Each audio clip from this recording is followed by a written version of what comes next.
Quad Logic here. Gonna do a quick little install video on our new 2-inch receiver for the 550, 850, and 1000 XPs. Got a 1000 XP here, and now we'll get to the install.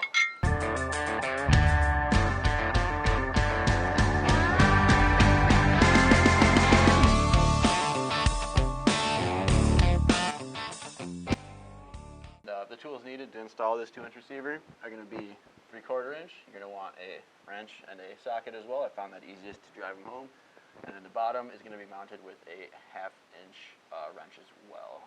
No easy way to get underneath there, so this is the best that you could possibly do. So for ease of install, we want to get it set up like so. I grab both these bolts here, slide them through the top part, then you take your spacers, right? Slide those on. Slide those on like this, just like so. And like I said, there you go. Washer, nut.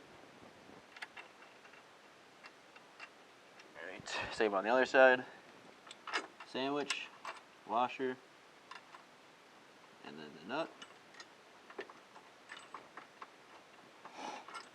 And then the bottom mount comes with already welded holes there, so that'll just thread right in. On a side note, to make the installation a little bit easier, don't tighten all these bolts all the way down. It'll make the bottom bracket a lot easier to install and make your life a breeze.